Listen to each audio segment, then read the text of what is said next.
ఆదికాండము 3వ అధ్యాయం 7వ వచనం. ఆదికాండము 3వ అధ్యాయం 7వ వచనం. తెరవబడెను. వారు తాము దిగంబరులమని తెలుసుకొని అంజూరపు ఆకులు కుట్టి తమకు కచ్చడములను చేసుకొనిరి. చాలు. ఈ అంజూరపు చెట్టు బైబిల్లో మనము చాలాసార్లు చూస్తూ ఉంటాము. ఇది ఆల్మోస్ట్ మన ఇజ్రాయెల్ దేశం అంతా కూడా కనిపిస్తూ ఉంటుంది. ఎక్కడంటే అక్కడ చాలా ఎక్కువగా కనిపిస్తూ ఉంటుంది ఈ అంజూరపు చెట్టు. ఇది మొట్టమొదటిగా మనము ఆదాము అవ్వలు వారు పాపము చేసినప్పుడు, అంటే దేవుడు తినవద్దు అని చెప్పినటువంటి ఆ చెట్టుక పండు తిన్నప్పుడు వారికి మంచి చెడ్డల జ్ఞానము వచ్చింది. వారు దిగంబరులని గమనించగానే వెంటనే వెళ్ళిపోయి ఈ ఆకులను తీసుకుని వారు వస్త్రాలుగా చేసుకుని కప్పుకున్నట్టుగా చూస్తున్నాం. ఈ చెట్టు గురించి బైబిల్లో చాలా చోట్ల రాయబడి ఉంది. దీనికి మొదటి రాజుల గ్రంథం 4వ అధ్యాయం 25వ వచనం కూడా చూడండి ఒకరు. మొదటి రాజుల గ్రంథము 4వ అధ్యాయం 25వ వచనం. సొలొమోను దినములన్నిటను ఇశ్రాయేలు వారేమి యూదా వారేమి దాను మొదలుకొని బెయేర్షెబా వరకు తమ తమ ద్రాక్ష చెట్ల క్రిందను అంజూరపు చెట్ల క్రిందను నిర్భయముగా నివసించుచుండురి. అంజూరపు చెట్ల క్రింద వారు నిర్భయముగా నివసించుచుండిరి. అంటే సొలొమోను కాలంలో యుద్ధాలు ఏమీ జరగలేదు. దావీదు కాలంలో చాలా యుద్ధాలు జరిగినాయి. సొలొమోను కాలంలో యుద్ధాలు ఏమీ జరగలేదు. చాలా ప్రశాంతంగా నిమ్మలంగా ప్రజలు ఉన్నారని చెప్తూ అంజూరపు చెట్టు కింద నిర్భయముగా నివసించారు.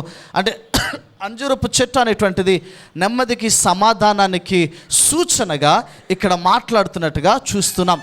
ఈ అంజూరపు చెట్టు ఎట్లా ఉంటుందో మీరు చూశారు కదా, రైట్? చూపించి కాయలు చూశారు మీరు. దీని కాయలు మీరు ఇక్కడ దొరుకుతున్న కాయలు కూడా చూసుంటారు. ఇంగ్లీష్లో ఫిగ్ ట్రీ అని అంటారు. అయితే ఈ అంజూరపు చెట్టు లాగానే దాని కాయల్లాగానే ఇంకొక కాయలు కూడా ఉంటాయి. అది ఆ చెట్టు గురించి నేను ఎక్కువ మాట్లాడను, కానీ జస్ట్ ఈ సందర్భం వచ్చింది కాబట్టి చెప్తున్నాను.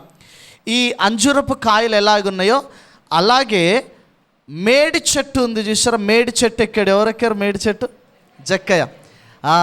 సో జక్కయ్య ఎక్కినటువంటి మేడి చెట్టు ఏదైతే ఉందో అది కూడా సేమ్ అంజూరపు కాయల్లాగానే కాస్తాయి.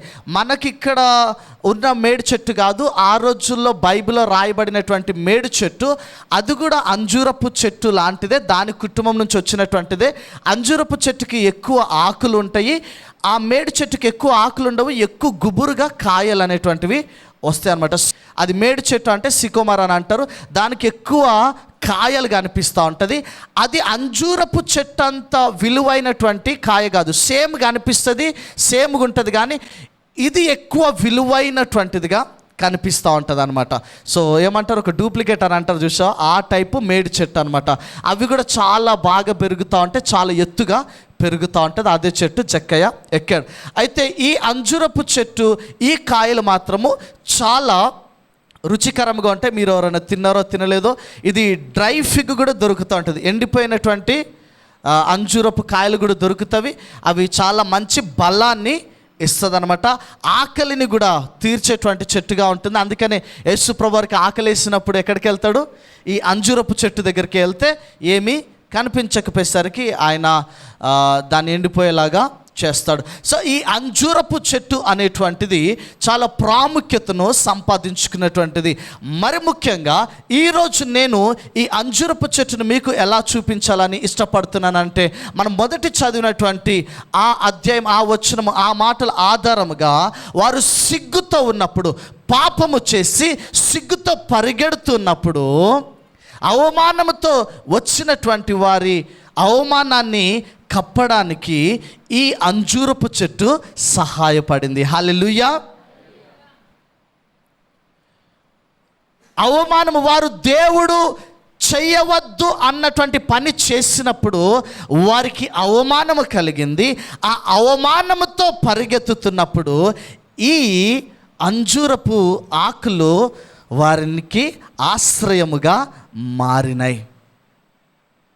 ఈ అంజురపు ఆకులు అవమానముతో వచ్చినటువంటి వారికి ఆశ్రయముగా మారినాయి. ఈరోజు ఈ చెట్టు గురించి వింటుండగా, ఈ మాటలు వింటుండగా మనము ఎలా ఉండాలి అని అంటే గనక, ఎవరైనా తప్పు చేసి వచ్చినప్పుడు వారిని ఆశ్రయించేటువంటి వారికి ఉండాలి, కానీ వారిని ఇంకా నిందించి వారు చేసిన తప్పులను ఎత్తిపట్టి వారి సిగ్గును ప్రజల ముందు బయట పెట్టి వారిని నిలదీసేటువంటి వారుగా మనము ఉండకూడదు. ఈ అంజూరపు ఆకు ఏదైతే చేసిందో ఇది సరిగ్గా యేసు ప్రభు వారికి ఉన్నటువంటి గుణ లక్షణము. యేసు ప్రభు వారి దగ్గరికి ఎవరైతే పాపము చేత పట్టబడి వస్తారో వారిని ఆయన నిందించి అవమానపరచడు, కానీ ఆయన వారికి ఆశ్రయముగా ఉండి వారికి ఆదరణను నెమ్మదిని ఇచ్చేటువంటి వాడుగా ఉన్నాడు, కానీ అవమానపరిచి నిందించేటువంటి వాడుగా లేడు. ఇదిగో పాపంలో పట్టబడినటువంటి స్త్రీని ఆయన దగ్గరకు తీసుకుని వచ్చారు. ఈ మనుషులు ఎటువంటి వారంటే, ఎవరు ఎక్కడ దొరుకుతారా, ఎవరు దేనిలో దొరుకుతారా, ఎవరిని జనాల ముందు నిలబెట్టాలా, నీ భాగోతం అంతా బయట పెడతా, నీ గురించి అంతా బయట పెడతా, నేను నిలదీస్తా, ఏమనుకుంటున్నావో నాకు అంతా తెలుసు నీ గురించి. ఇవి మనుషులు మాట్లాడేటువంటి మాటలు. ఒక చిన్న తప్పు దొరకకపోయినా కూడా తప్పుగా అనిపిస్తే చాలు ఊహించేసుకుని వారిని అందరి ముందు నిలబెట్టడానికి ప్రయత్నము చేస్తూ ఉంటాం. క్రైస్తవ సమాజంలో ఉంటున్నటువంటి మనము, క్రైస్తవులుగా బ్రతుకుతున్నటువంటి మనము ఈ అంజూరపు చెట్టును చూసి మనము నేర్చుకోవాల్సినటువంటి విషయం ఏంటంటే, అవమానముతో పరిగెత్తుకుంటూ వచ్చినటువంటి వారి మానమును కాపాడినట్టుగా ఈ అంజూరపు చెట్టు కనిపిస్తూ ఉంది. ఒక ఆశ్రయముగా, అవమానంతో పరిగెత్తుకుంటూ వచ్చినటువంటి వారికి ఒక ఆశ్రయముగా ఉన్నది. వారి సిగ్గును బయట పెట్టకుండా కాపాడినట్టుగా మనము చూస్తున్నాం. ఈరోజు ఎవరన్నా నీకు అలా పాపముతోటి కనిపిస్తే నీకొచ్చే ఆలోచన ఏంటిది? నీకొచ్చే ఆలోచన ఎలాగుంది? వెంటనే ఈ విషయము న్యూస్ పేపర్ వాళ్ళు గనక, టీవీ వాళ్ళు గనక ఒక విషయము తెలియగానే బ్రేకింగ్ న్యూస్ అని చెప్పి, ఇది అదేనా, ఇది నిజమేనా, అవునా, తెలియకుండానే వారు వేస్తున్నట్టుగా మనము కూడా అలాగూ పని చేస్తున్నామా? లేకపోతే ఒక సహోదరి కానీ సహోదరుడు కానీ అలా కనిపించినప్పుడు వారి దగ్గరికి వ్యక్తిగతంగా వెళ్ళి, అక్క ఇట్లా కనిపించింది, నాకు తెలీదు, నిజమో కాదు నాకు తెలీదు, కానీ ఒకవేళ అది అవుతే కనుక అది మంచిది కాదు, ఆ పాపము చేయకు, నేను నీకోసం ప్రార్థన చేయనా? దాన్ని విడిచిపెట్టేసి, అన్న ప్రార్థన చేద్దాం, నేను ప్రార్థన చేస్తా, నువ్వు పోరాడుతున్నావా, నువ్వు ప్రయత్నం చేస్తున్నావా ఆ పాపం నుంచి బయటకు రావడానికి? వద్దన్న, పరువు పోతుంది, కుటుంబం పరువు పోతుంది, అక్క నువ్వు ఇట్లా చేస్తే నష్టం కలుగుతుంది, వద్దు, ఆ పని వద్దు, కావాలంటే నీకోసం నేను ప్రార్థన చేస్తా, నీతో నేను ఉంటా అని ఆ విధముగా వారిని ఆదరించి వారికి సహాయపడుతున్నావా? లేకపోతే వారిని అందరి ముందు నిలబెట్టి, నీకే తెలిసింది, నువ్వే పట్టేసేసుకున్నావు పెద్ద దొంగని, నువ్వే చాలా తెలివైనటువంటి వాడివి, నువ్వు అన్నీ కనిపెట్టగలుగుతావు, చూడగలుగుతావు అన్న విధముగా ప్రవర్తిస్తున్నావా? అలాగ ప్రవర్తిస్తే యేసు ప్రభు వారికి నీకన్నా ఎక్కువ తెలుసు. హల్లెలూయా. ఆయన అంట మనుషులు చేసే ప్రతి దుష్కార్యం ఆయనకు తెలుసు, కానీ ఆయన సహిస్తున్నాడు, క్షమిస్తున్నాడు. ఆయనను ఆశ్రయించినటువంటి వారిని ఆయన ఆదుకునేటువంటి వాడుకుంటున్నాడు. అవమానంతో ఆయన దగ్గరికి పరిగెత్తుకొస్తే ఆయన ఈరోజు ఒక ఆశ్రయముగా ఉంటున్నాడు. ఈ అంజూరపు చెట్టు ఉన్నట్టుగా ఈ అంజూరపు చెట్టు నేర్పించేటువంటి పాఠాన్ని దయచేసి మనం నేర్చుకుందాం. చాలామంది ఎందుకు ఆత్మహత్యలు చేసుకుంటారో తెలుసు? ఒక తప్పు చేసినప్పుడు, లేకపోతే తప్పు బయటపడినప్పుడు ఇక ఇది అందరికీ తెలిసిపోతుంది. అవునంటారా కాదంటారా? చాలామంది మనం దేనితో బతుకుతామో తెలుసా? భయంతో బతుకుతాం. ఇది ఇప్పుడు నలుగురికి తెలిస్తే ఏమవుతుంది, ఇది పక్కింటోళ్ళకి తెలిస్తే ఏమవుతుంది, ఇది వాళ్ళకి తెలిస్తే ఏమవుతుంది, ఎందుకనంటే ఈ సమాజంలో ఎవరైనా చేసిన తప్పు తెలిస్తే వాడు సచ్చే అంతవరకు వెంటాడేటువంటి అలవాటు. కానీ అంజూరపు చెట్టుకు అటువంటి అలవాటు లేదు. అవమానముతో అంజూరపు చెట్టు దగ్గరికి వస్తే వారికి మంచి ఆశ్రయముగా ఉండగలిగింది. ఈరోజు అటువంటి ఆశ్రయముగా మన దగ్గరకు వచ్చేటువంటి వారి గురించి మనము మాట్లాడాలి. చాలామంది భయముతోటే వెళ్ళిపోతున్నారు. భయపెట్టి దేవుడు మార్చాలనుకుంటే దేవుడు చాలా భయపెట్టచ్చు. కానీ యేసు ప్రభువారు సిలువలో చనిపోయింది ఎందుకు తెలుసా? భయముతోటి. ఆయనకు దూరం అవ్వకూడదు. ఆయన ప్రేమను బట్టి, ఆయన మంచితనాన్ని బట్టి, ఆయన కృపను బట్టి ఆయనను ఆశ్రయించేటువంటి వారిగా ఉండాలని యేసు ప్రభువారు ఇష్టపడుతున్నారు. ఆయనను వెంబడించేటువంటి మనము ఆయన ఆశ్రయమని నువ్వు చూపించగలగాలి అని అంటే నువ్వు కూడా ఒక ఆశ్రయముగా ఉండాలి. నిన్ను బట్టి దేవునికి దగ్గర వచ్చేటువంటి వారు ఉండాలి. ఒక వ్యక్తిని తప్పు చేస్తుంటే నువ్వు తప్పు చేసావు, పాపం చేసావు అని అనకూడదని నేను సందేశం ఇవ్వట్లేదు. ఖచ్చితంగా ఖండించాలి, ఖచ్చితంగా చెప్పాలి. ఈ విధంగా మనం కూడుకున్నప్పుడు మాట్లాడతాం, నువ్వు చేసేది తప్పు. వ్యక్తిగతంగా ఉన్నప్పుడు తప్పకుండా చెప్తావు, నువ్వు చేసేది తప్పు. కానీ అదే పనిగా ఎదుటి వ్యక్తిని ఇంకా అవమానపరిచి దూరం అయిపోయేలాగా చేయడానికి వీలులేదు. యేసయ్య ప్రేమను ప్రకటించి దాని తర్వాత వారు వచ్చిన తర్వాత యేసయ్య గురించి తెలుసుకున్న తర్వాత అప్పుడు వారు తప్పు చేస్తున్నప్పుడు వారిని సరిచేస్తూ తప్పకుండా మనము మాట్లాడతాం. కాబట్టి ఈరోజు మనము ఈ చెట్టు గురించి మాట్లాడుతుండగా పాపముతో ఎవరైనా నీ చుట్టుపక్కన కనిపిస్తున్నట్లయితే వారికి ఆశ్రయముగా మారు. అయితే మరొకసారి చెప్తున్నాను, ఆశ్రయంగా మారనంటే నీ ఆశ్రయం కింద వారు ఇంకా ఎక్కువ పాపము చేయమని అర్థం కాదు, ఇంకా పాపంలో ఎదిగిపోనీయమని కాదు. పాపం చేస్తున్నటువంటి వారు ఏం అనకూడదు, వారు హర్ట్ అవుతారు అనేటువంటిది కాదు నా ఉద్దేశము. కానీ బైబిల్ ఎలా చెప్తుందో అలా స్పందించాలి. వారికి సహాయము చేయి. నేను ఇంకొకటి ఏమంటాను తెలుసా? ప్రేమించనిటువంటి వాడికి శిక్షించే హక్కు లేదంట నేను. ఇది ఎంతమంది అంగీకరిస్తారో లేదో నాకు తెలియదు. నువ్వు ఒక వ్యక్తిని తప్పు చేస్తున్నప్పుడు, తిడుతున్నప్పుడు ఫస్ట్ ఆఫ్ ఆల్ ఆ వ్యక్తికి నువ్వు ప్రేమ చూపించావా?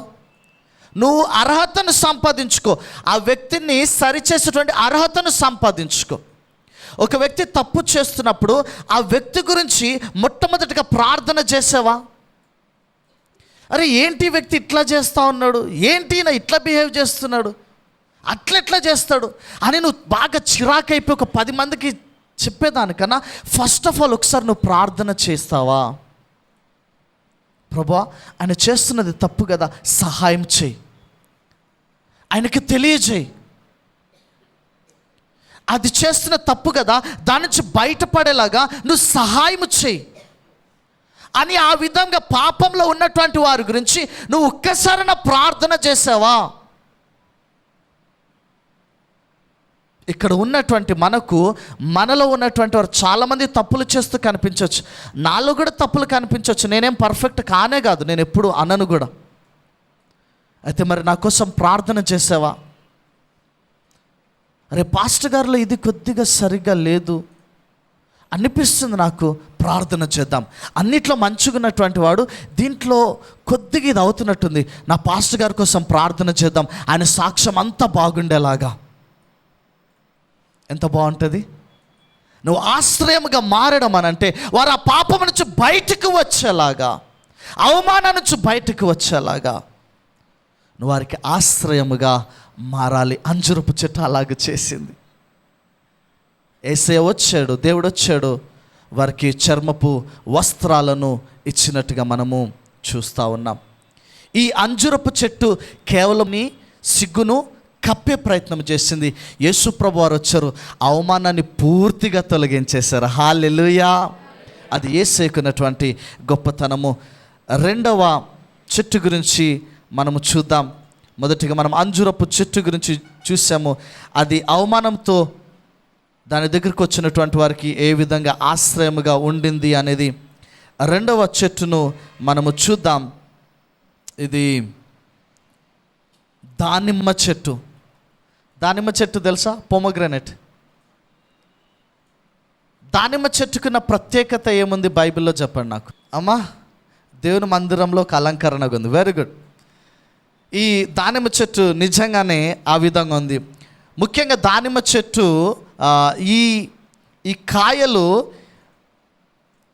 మొదటి రాజుల గ్రంథము 7వ అధ్యాయము 18వ వచనం. మొదటి రాజుల గ్రంథము 7వ అధ్యాయము 18వ వచనం. మొదటి రాజుల గ్రంథము 7వ అధ్యాయము 18వ వచనం. 18వ వచనం. 2 వరుసల దానిమ్మ పండ్లతోటి చేశాను. ఆయన సొలొమోను మందిరాన్ని చాలా గొప్పగా కట్టాడు. ఆ మందిరానికి ముందల 2 స్తంభాలు పెట్టాడు. ఇవి ఉన్నాయి కదా, ఇవి దానిమ్మ పండ్లు. 2 వరుసలో దానిమ్మ పండ్లను అలంకరించినట్టుగా చూస్తూ ఉన్నాం.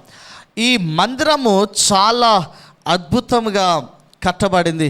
ఇంకొకటి, అహరోను వేసుకున్నటువంటి అంగి అంచుల్లో కూడా దానిమ్మ పండ్ల ఆకారంలో దారాలను అల్లిక చేసి కట్టాలి అని చెప్పాడు. ఇది 3 దారాలు కలిపి, బ్లూ, పర్పుల్, రెడ్, ఇవి కలిపి, ఇంకా దీని దానిమ్మ పండ్లను అలంకరణగా వాడబడినట్టుగా బైబిల్లో మనము చూస్తూ ఉన్నాం. శత్రు దేశం వచ్చి, బబులోను దేశం వారు వచ్చాంట, ఈ స్తంభాలను ఎత్తుకుని వెళ్ళిపోయారంట. ఈ స్తంభాలను వారు విడిచిపెట్టకుండా, ఆ మాట మీరు చూడొచ్చు 2వ రాజుల గ్రంథము 25వ అధ్యాయము 16-17 వచనాలు. 2వ రాజుల గ్రంథము 25వ అధ్యాయము 16-17 వచనాలు.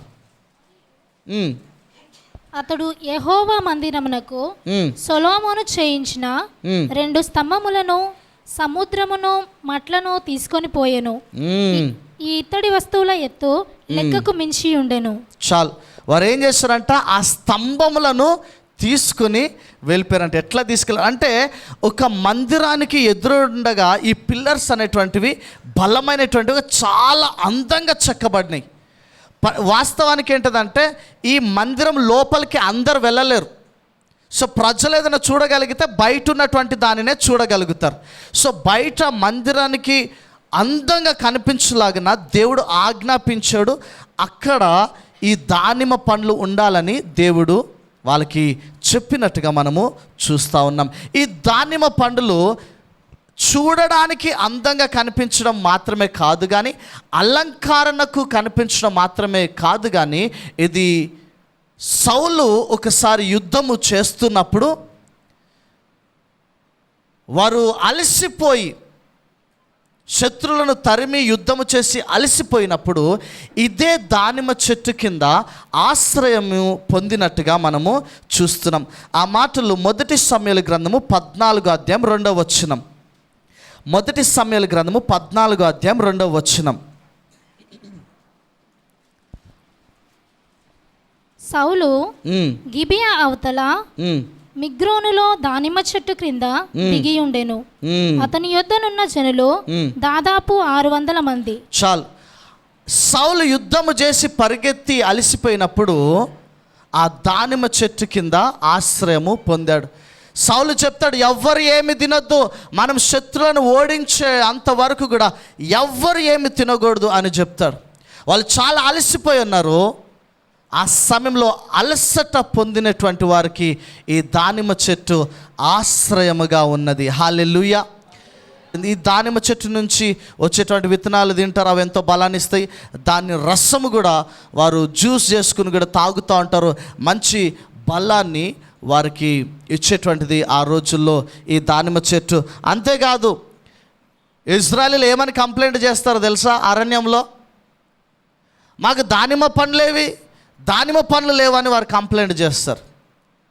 యేసు ప్రభు వారు కూడా, దేవుడు కూడా వారిని కానాను దేశానికి పంపించినప్పుడు ఆ దేశము ఆశీర్వదింపబడినటువంటిది, ఆ దేశము ఫలభరితమైనటువంటిది అని వారికి రుజువు చెప్పడానికి కొన్ని పండ్లను తీసుకుని వెళ్తారు. దానిలో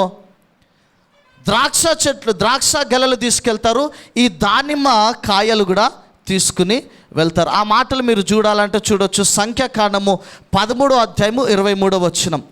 సంఖ్యాకాండము 13వ అధ్యాయం 23వ వచనం. సంఖ్యాకాండము 13:23. వారు ఎష్కేలు లోయలోనికి వచ్చి అక్కడ ఒక గెలలు గల ద్రాక్ష చెట్టు యొక్క కొమ్మను కోసి దండెతో 2 మోసిరి. మరియు వారు కొన్ని దానిమ్మ పండ్లను కొన్ని అంజూరపు పండ్లను తెచ్చిరి. కొన్ని దానిమ్మ పండ్లను అంటే రుజువుగా, అరే మనం వెళ్ళేటువంటి దేశం ఎంత గొప్పగా ఉండబోతుంది అనేటువంటి దానికి రుజువుగా ఈ దానిమ్మ పండ్లను వారు తీసుకుని వెళ్ళినట్టుగా చూస్తున్నాం. ఇందక్కడ నేను చెప్పినట్టుగా అంజూరపు చెట్టు అవమానముతో పరిగెత్తుతున్నటువంటి వారికి ఆశ్రయముగా ఉన్నది. ఈ దానిమ్మ చెట్టు అలసటతోటి పరిగెత్తినటువంటి సౌలుకు ఆశ్రయముగా ఉన్నట్టుగా చూస్తున్నాం. ఈరోజు ఈ దానిమ్మ చెట్టుని గురించి వింటున్నటువంటి నీవు, దాని నుంచి వచ్చేటువంటి రసము కూడా బలాన్నిచ్చి, అలసిపోయినటువంటి వారికి బలాన్నిచ్చేటువంటిదిగా ఈ దానిమ్మ చెట్టు కనిపిస్తుంది. ఈ చెట్టును గురించి వింటుండగా అలసటతోటి నీ దగ్గరకు వచ్చినటువంటి వారికి నువ్వు ఎలా స్పందిస్తున్నావు? అలసిపోయి వచ్చినటువంటి వారికి ఒక ఆశ్రయముగా నువ్వు ఉండగలుగుతున్నావా? నీ చుట్టుపక్కన అలసినటువంటి వారిని నువ్వు గమనించగలుగుతున్నావా? లేదా అలసిపోయినటువంటి వారు నిన్ను ఆశ్రయించగలిగేటువంటి స్థితిలో నువ్వు ఉండగలుగుతున్నావా? ఒకవేళ లేకపోయినట్లయితే దయచేసి అలాగూ నువ్వు ఉండాలని ప్రభు పేరిట మనవి చేస్తున్నాను. దేవుడు వాక్యం చెప్తా ఉంది, యేసు ప్రభు వారు భారము మోస్తున్న సమస్త జనులారా నా యొద్దకు రండి. అలసిపోయినటువంటి వారికి ఒక ఆశ్రయముగా యేసు ప్రభు వారు ఉంటున్నారు. ఈ దానిమ్మ చెట్టు అలాగూ ఉన్నది. యేసు ప్రభు వారిని చూపిస్తూ ఉన్నది ఈ దానిమ్మ చెట్టు. యేసు ప్రభుని ఆరాధించేటువంటి నువ్వు, యేసు ప్రభుని వెంబడించేటువంటి నువ్వు, ఆయనను ఆశ్రయించేటువంటి నువ్వు యేసు ప్రభు వారిలాగా జీవించగలుగుతున్నావా? ఈ దానిమ్మ చెట్టు కిందకి వచ్చినటువంటి వారు, అలసటతో వచ్చినటువంటి వారికి ఆశ్రయం ఇస్తుండగా నీవు నేను కూడా అలాగూ ఉండగలుగుతున్నామా? అలసిపోయినటువంటి వారిని నీ జీవితంలో గమనించగలుగుతున్నావా? ఎంతమందికి ఆ సాక్ష్యం ఉన్నది? ఎవరైనా బాగా అలసిపోయినప్పుడు, ఈ జీవితంతో నేను విసిగిపోయా, ఈ సమస్యతోటి నేను అలసిపోయా, కొద్దిసేపు వెళ్ళి వీళ్ళ దగ్గర కూర్చుంటా, కొద్దిసేపు వెళ్ళి వీళ్ళతో మాట్లాడతా, వీరిని ఆశ్రయిస్తా, కొద్దిగా నా అలసట తీర్చుకుంటా అని ఎవరన్నా నీతో చెప్పగలిగారా? ఎవరన్నా?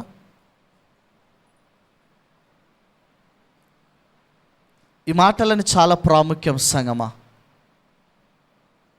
నీ జీవితం మీద నువ్వు జీవించడం కాదు, నీ పక్కన ఉన్నటువంటి వారు నేను ఆశ్రయించగలగాలి. నేను చెట్ల గురించి మాట్లాడుతున్నా, ప్రతి వారం ఇదే చెప్తున్నాను అనుకుంటా. బహుశా చెట్లు అంటేనే ఉపయోగకరంగా ఉంటాయి. చెట్లు అంటేనే దాని చుట్టుపక్కల ఉన్నటువంటి వారు ఏదో ఒక కారణాన్ని బట్టి ఆ చెట్టు దగ్గరికి వెళ్ళేటువంటి విధంగా ఉంటుంది. ఆ చెట్ల గురించి వింటున్నప్పుడు మనలో ఏమన్నా ఆలోచన వస్తుందా? దయచేసి నేను చెప్తున్నా, ఏమి ఇన్ఫర్మేషన్ ఇస్తాడు ప్రశాంత్ ఈరోజు అన్న విధంగా చూడొద్దు, కానీ ఈ చెట్ల గురించి వింటుండగా నువ్వు ఆలోచన చేయి. దానిమ్మ చెట్టు అలసటతోటి వచ్చినటువంటి వారికి గొప్ప ఆశ్రయాన్ని ఇచ్చినట్టుగా చూస్తున్నాం. అంజూరపు చెట్టు అవమానంతో వచ్చినటువంటి వారికి ఆశ్రయాన్ని ఇచ్చింది. దానిమ్మ చెట్టు అలసటతో వచ్చినటువంటి వారికి ఆశ్రయాన్ని ఇచ్చింది. మూడవ చెట్టు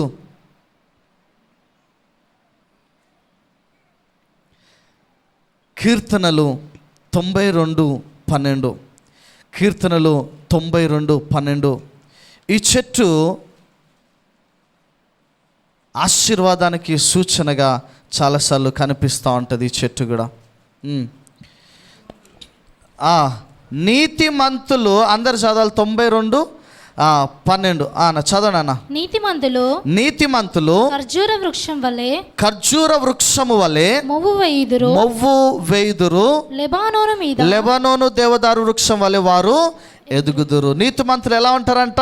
ఖర్జూర వృక్షము వలె ఉంటారు. సో మూడవ వృక్షము ఈరోజు నేను మాట్లాడేటువంటిది ఖర్జూర వృక్షము. ఖర్జూర చెట్టును చూసారా మీరు ఎప్పుడన్నా? ఖర్జూర తిన్నారా మీరు ఎప్పుడన్నా? ఇంగ్లీష్లో డేట్స్ అంటారు కదా. సో ఖర్జూర వృక్షమును ఇంగ్లీష్లో ఏమంటే పామ్ ట్రీ అంటారు. ఆ పామ్ ట్రీ అనేటువంటి చాలా రకాలు ఉన్నాయి. ఇప్పుడు మన తాటి చెట్టు ఉన్నది కదా, దాన్ని కూడా పామ్ ట్రీ అని అంటారు. సో పామ్ ట్రీ చాలా రకాలు. దాంట్లో బైబిల్లో రాయబడినటువంటిది ఖర్జూర పండులు ఇచ్చేటువంటి వృక్షం అది. సో ఆ ఖర్జూర వృక్షము చాలా ఎత్తైనటువంటిది ఉంటుంది. దాదాపుగా ఎన్ని అడుగులు ఉంటుందో, ఎన్ని అడుగులు ఉంటుంది? కళ్ళు తాగేటోళ్ళకి తెలుస్తుంది బాగా. ఇప్పుడు చెప్పిన వాళ్ళు కళ్ళు తాగుతారు అన్నట్టు అర్థం. కళ్ళు తాగిన అనుభవం ఎంతమందికి ఉంది? నయం అంటే కూడా ఎత్తింది. బాగుంటుంది అంటగా. చెప్పాలి, ఒకసారి చెప్పాలి సాక్ష్యం. చాలా ఎత్తు ఉంటుంది కదా, భలే ఉంటుంది ఆ చెట్టు అంతా కూడా. ఎక్కడ మధ్యలో ఎక్కడ ఆకులు ఉండవు, పైన ఒక కిరీటం పెట్టుకున్నట్టుగా దానికి పైన ఆకులుండి అక్కడ ఉంటాయి. ఈ ఖర్జూర చెట్టులో ఉపయోగపడనిటువంటిది ఏదీ లేదంట. దాని కాయలు ఉపయోగపడతాయి అంట, దాని ఆకులు ఉపయోగపడతాయి అంట, దాని ఏర్లు ఉపయోగపడతాయి అంట, లెదర్ లాగా కూడా ఉపయోగపడుతుంది, ప్రతిదీ ఉపయోగపడుతుంది అంట. ఆ ప్రాంతాలలో, ఇజ్రాయెల్ చుట్టుపక్కల పాలస్తీనా ప్రాంతాలలో ఈ చెట్లు చాలా బాగా పెరుగుతాయి. అది అంట ప్రతిరోజు కొన్ని కోట్లాది మంది ఆకలిని తీరుస్తుందంట. సో అట్లా ఎక్కడ చూసినా ఖర్జూర పండ్లు అనేటువంటివి ఉంటాయి. ఈ ఖర్జూర చెట్లు ఆకలిని తీర్చేటువంటివిగా ఉంటా ఉన్నాయి. ఆకలితో వచ్చేటువంటి వారికి ఆశ్రయముగా ఈ ఖర్జూర వృక్షాలు కనిపిస్తున్నాయి. నిర్గమకాండము 15వ అధ్యాయం 27వ వచనం. నిర్గమకాండము 15వ అధ్యాయము 27వ వచనం. తర్వాత వారు ఏలీమునకు వచ్చిరి. అక్కడ 12 నీటి బుగ్గలను 70 ఈత చెట్లను ఉండెను. వారు అక్కడనే ఆ నీళ్ళ యొద్ద దిగిరి. అది ఇశ్రాయేలీలు అరణ్యంలో ప్రయాణము చేస్తూ ఉన్నప్పుడు వారు బాగా ఆకలితో ఉంటా ఉంటారు, దాహం వేస్తూ ఉంటుంది కదా. యేసు ప్రభు వారు ఏలీం అనేటువంటి ప్రాంతానికి వచ్చినప్పుడు అక్కడ ఆ చెట్లను బట్టి వారు అక్కడ ఉండగలిగారు. ఆ చెట్లకు వచ్చినటువంటి పండ్లను తిని వారు తృప్తి చెందినట్టుగా చూస్తున్నాం. ఈ ఖర్జూర వృక్షము అనేటువంటిది ఆకలితో వచ్చినటువంటి వారికి ఆశ్రయముగా ఉంటుంది. ఈరోజు ఈ చెట్టును గురించి వింటున్నప్పుడు ఆకలితో ఉన్నటువంటి వారికి మనం ఏమి ఇవ్వాలి? ఆశ్రయము ఇవ్వాలి. అంజురపు చెట్టు అవమానంతో వచ్చినటువంటి వారికి ఆశ్రయాన్ని ఇచ్చింది. దానిమ్మ చెట్టు అలసటతో వచ్చినటువంటి వారికి ఆశ్రయాన్ని ఇచ్చింది. ఈ ఖర్జూర వృక్షము ఆకలితో వచ్చినటువంటి వారికి ఆశ్రయాన్నిచ్చింది. ఈ ఖర్జూర వృక్షపు మట్టలు చాలా విలువైనటువంటివి. బైబిల్లో ప్రకటన గ్రంథంలో కూడా రాయబడి ఉంటే తెలుసా, గెలిచినటువంటి వారంట ఈ ఖర్జూర వృక్షపు మట్టలు పట్టుకుని కనిపిస్తారంట. హల్లెలూయా. యేసు ప్రభు వారిని హోసన్న జయము, హోసన్న జయమని ఆయనను సిలువ వేసే ముందు, యెరూషలేములోనికి వచ్చే ముందు ఈ ఖర్జూర మట్టలు పట్టుకునే వారు వచ్చారు. ఇక్కడ మనము పామ్ సండే అని కూడా చేస్తుంటాం కదా, మట్టల ఆదివారం. అప్పుడు కూడా మనకి ఆ మట్టలు లేవు కాబట్టి ఈత మట్టలు తీసుకొచ్చి మనము ఆరాధన చేస్తుంటాం. ఈత మట్టలు అనేటువంటివి ఈ ఖర్జూర వృక్షపు మట్టలు అనేటువంటివి విజయానికి సూచనగా ఉన్నాయంట, సెలబ్రేషన్కి సూచనగా ఉన్నాయి. ఇశ్రాయేలీలు ఐగుప్తు దేశం నుంచి బానిసగా బయటికి వచ్చిన తర్వాత 7వ మాసంలో 7వ నెలలో దేవుడు ఏమంటాడు తెలుసా? పండగ చేయండి, ఒక పండగ. ఆ పండగ చేస్తున్నప్పుడు ప్రజలందరూ దేనితో కనిపించాలి తెలుసా? నా సన్నిధిలో ఈ ఖర్జూర వృక్షపు మట్టలతోటి కనిపించాలని దేవుడు వారికి ఆజ్ఞాపిస్తాడు. ఈ ఖర్జూర వృక్షం అనేటువంటిది ఒక గొప్ప ఆనందానికి, విజయానికి, సందడికి సూచనగా కనిపిస్తూ ఉన్నది. అనేకమైనటువంటి లాభాలు ఉన్నాయని చెప్పాను. అయితే నేను ఈరోజు మీకు ఇవ్వాల్సినటువంటి సందేశముగా ఆకలితో వచ్చినటువంటి వారికి ఆశ్రయముగా ఉన్నట్టుగా చూస్తూ ఉన్నాం. అంతేకాదు ఈ ఖర్జూర వృక్షమునకు దేవుడు ఎంతో గొప్ప ప్రాధాన్యత ఇచ్చాడు.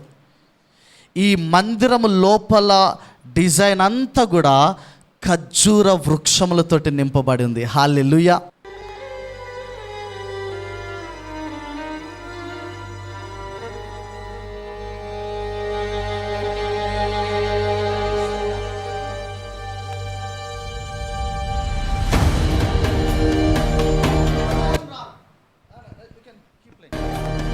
ఇవి దేవదారు మ్రాను, చెప్పాను కదా, లోపల అంతా కూడా దేవదారుతో చేయబడినటువంటిది. ఇది ఖర్జూర వృక్షములు. ఇవి కెరూబులు. ఇగో 3 చెప్తాడు డిజైన్లో.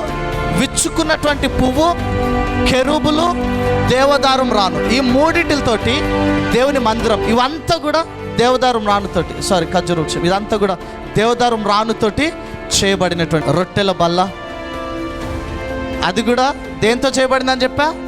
తుమ్మ కర్రతోటి, తుమ్మ చెట్టుతోటి.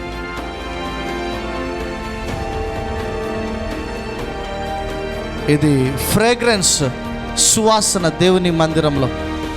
అగో దాని మీద కూడా దేవదారు వృక్షం, ఖర్జూర వృక్షములు కనిపి.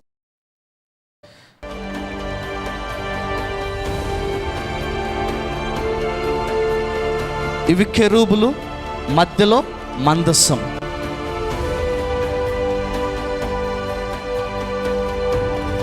లోపలంతా కూడా బంగారంతో చేయబడింది. ఖర్జూర వృక్షాలు.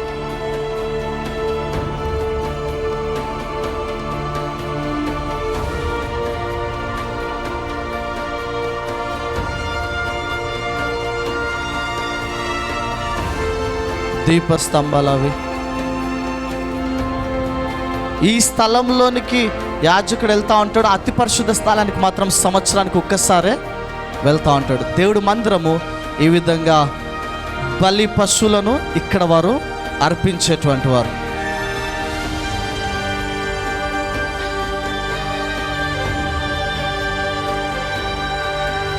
అంత గొప్పగా సొలొమోను ఆ మందిరాన్ని కట్టినట్టుగా చూస్తా ఉన్నాం. చూశారు కదా ఖర్జూర వృక్షమునకు దేవుడిచ్చినటువంటి ప్రాధాన్యత.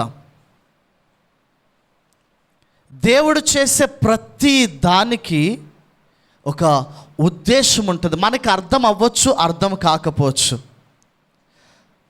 కానీ దేవుడు ప్రతిదీ చేసిన ప్రతి దానికి ఒక ఉద్దేశం ఉంటుంది. ఆ మాట మీకు చూపించాలని ఇష్టపడుతున్నా.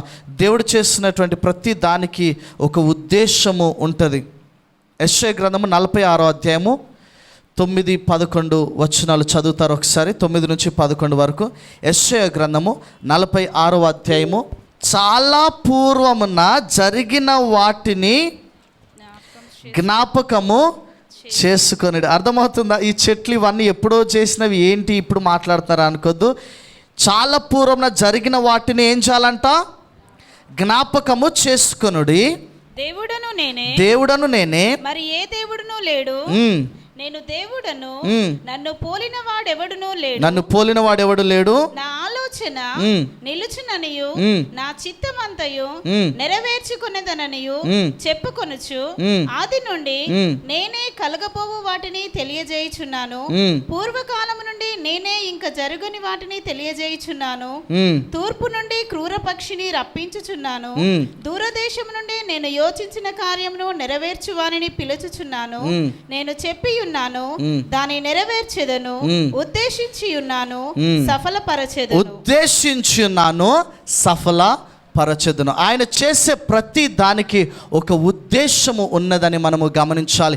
ఈ చెట్ల గురించి గొప్ప ఉద్దేశమును ఆయన కలిగి ఉన్నట్టుగా మనము చూస్తూ ఉన్నాం. ప్రియ సంగమా, ఈ చెట్ల గురించి వింటుండగా ఎందుకు చెప్తున్నాడు? ఏదో ఒక ఇన్ఫర్మేషన్ అని అనుకోవద్దు. ఇవి ఎలాగైతే ఈ పరిశుద్ధ గ్రంథంలో దేవునికి ప్రజలకు ఉపయోగపడినాయో, అవి ఉపయోగపడినట్టుగా దేవుడు రాయించాడో, వాటిని చదువుతుండగా మనము గ్రహించగలగాలి. ఆ చెట్లు వల్లే నేను కూడా ఉపయోగపడగలిగేటువంటి వారిగా ఉండాలి అని మనము గ్రహిస్తాం. అంజూరపు చెట్టు ఆశ్రయముగా ఉన్నది అవమానంతో వచ్చినటువంటి వారికి. దానిమ్మ చెట్టు అలసటతో వచ్చినటువంటి వారికి ఆశ్రయముగా ఉన్నది. ఖర్జూర వృక్షము ఆకలితో వచ్చినటువంటి వారికి ఆశ్రయముగా ఉన్నది. యేసు ప్రభువారు కూడా అవమానముతోటి ఆయన దగ్గరికి వచ్చినటువంటి వారి కోసము ఆయన శిలువలో చనిపోయారు కాబట్టి వారికి గొప్ప ఆశ్రయముగా ఉన్నారు. వారు సిగ్గును, పాపాన్ని తీసివేసేటువంటి వారుగా ఉన్నారు.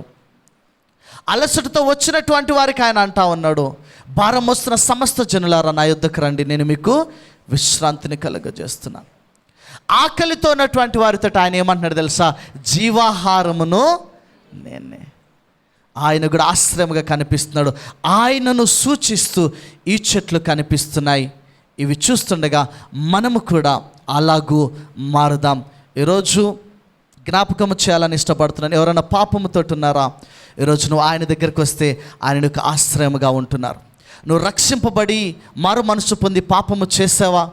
బలలో పాలు పొందుచుండగా అవమానంతో తలదించుకుంటున్నావా? యేసును ఆశ్రయించు. ఆయన నీకోసమే చనిపోయాడు. నీ సిగ్గును తీసేయడానికి, నీ అపరాధమును తీసివేయడానికి. మనుషులు అనే మాటలను బట్టి, మనుషులు నేను ఏదో నిందిస్తూ ఉంటుంటే వాటిని బట్టి ఈరోజు నువ్వు కృంగిపోకు. ఈరోజు యేసయ్య నీ మీద ఉన్న అపరాధము అది ఏదైనా కూడా తొలగించడానికి ఇష్టపడుతున్నాడు. నీకు ఒక ఆశ్రయంగా ఉండడానికి ఇష్టపడుతున్నాడు. బలలో పాలు పొందుచుండగా ధైర్యము తెచ్చుకుందాం, సంతోషంగా వద్దాం. అయితే ఒక మాట, నువ్వు తెలిసి తప్పు చేస్తూ, నువ్వు కావాలని తప్పు చేస్తూ, నువ్వు ప్రయాస పడుతుంటే, ప్రయత్నము చేస్తుంటే మంచిది, కానీ నువ్వు ప్రయత్నం ఏమి చెయ్యకుండా ఇంకా ఆనందిస్తూ, ఇంకా అనుభవిస్తూ, ఇంకా దానిలో ఎదుగుతూ వెళ్తుంటే మాత్రం చాలా తప్పు, చాలా తప్పు. విడిచిపెట్టాలన్న ఆలోచన, నీ అలవాటును విడిచిపెట్టాలన్న ఆలోచన లేకుండా చేస్తే చాలా తప్పు. నువ్వు ప్రయత్నము చేస్తూ దేవుని సహాయాన్ని అడుగుతుంటే దేవుడు మాత్రం నీకు ఆశ్రయముగా ఉంటాడు. తల వంచి కళ్ళు మూసుకుందాం. ప్రభు బలలో మనము పాలు పొందుచుండగా మనలను మనము పరీక్షించుకుందాం.